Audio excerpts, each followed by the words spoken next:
Been getting a lot of requests for a little bit more explanation on how to use the four-finger pizzicato Matt Garrison style picking in a solo context. Just like any other picking technique, it can be applied and should be applied to your own melodic vocabulary. Whatever you happen to play with your left hand on the fingerboard, you should try and, if you want to, experiment with using the four-finger technique.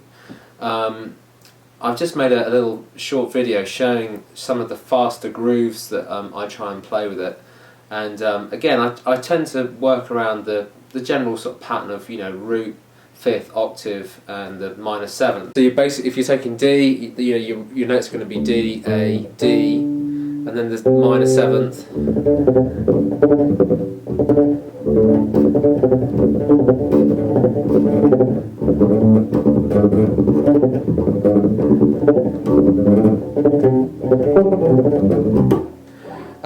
And for the more soloistic stuff, again, you know, if you take your D minor scale,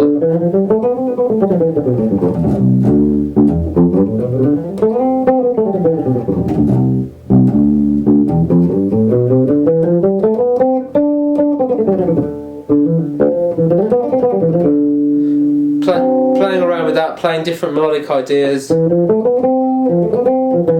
maybe starting on the third, which is the F, going to A, B, C.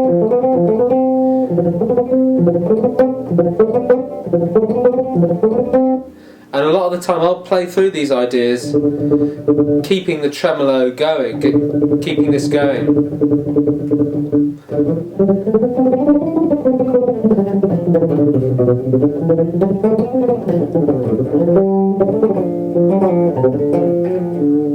So you kind of, like, it's a tension building and effect essentially. It's like any tremolo.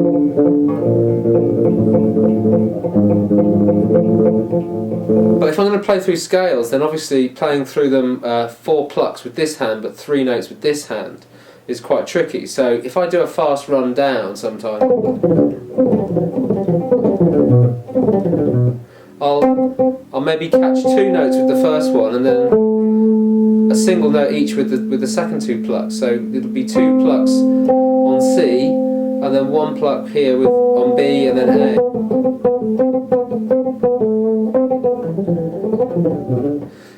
And again, you know, because I don't use the technique that much, I don't necessarily want to.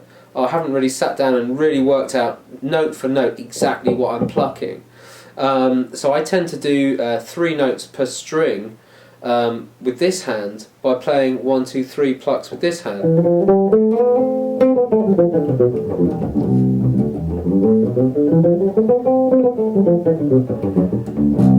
It just kind of makes sense, really, that.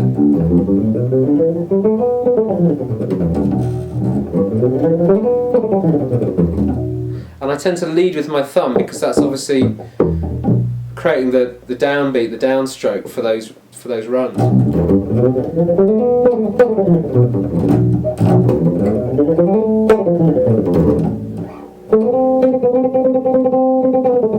And you can obviously practice the tremolo technique.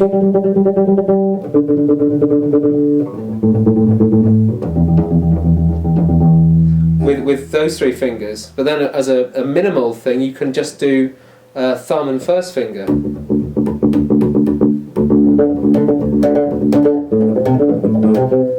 which I quite like because it's quite a quick and easy way of crossing the strings. And it's quite easy to build up a sort of 16th or 8th note pattern.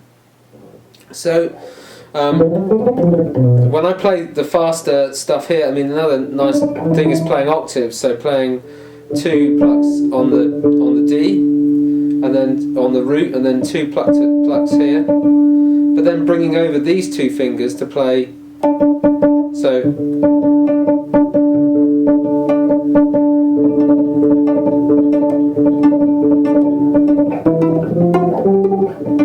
You can just move those octaves around through the scale.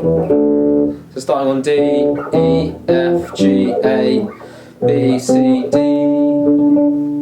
And you can obviously do that through all scales all over the neck. Again, playing through a scale with thirds is quite nice, but if you start on the D.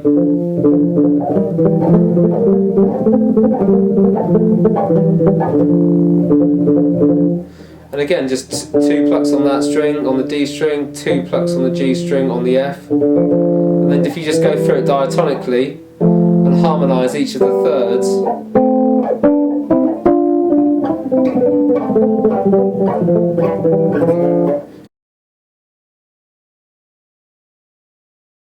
loads of chromatic exercises where you just play. For example, if we take E minor Dorian,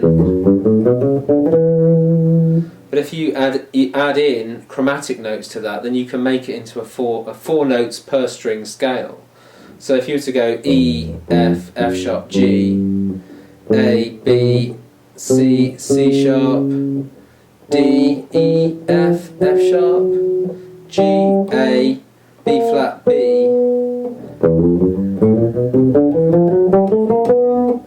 But pluck that.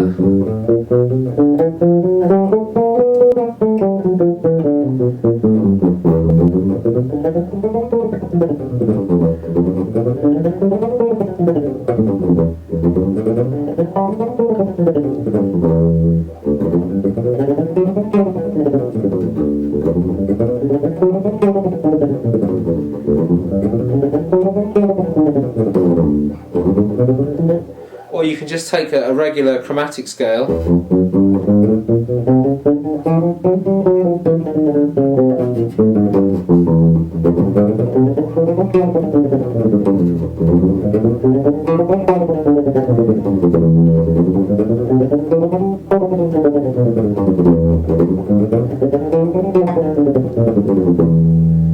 and work up that that coordination between the two hands. Take the principle of the fact that you're plucking 4 notes with 3 fingers and your thumb, and then apply that to different things and different scales, different arpeggios. You know, break it down into plucks per note. So you could have 4 plucks per note, 2 plucks per note, 1 pluck per note. Mix them up, vary them. You know, reverse it. Just try loads of different ideas out and make the technique your own. Do what you want with it, and hopefully it'll add something to your overall playing skills.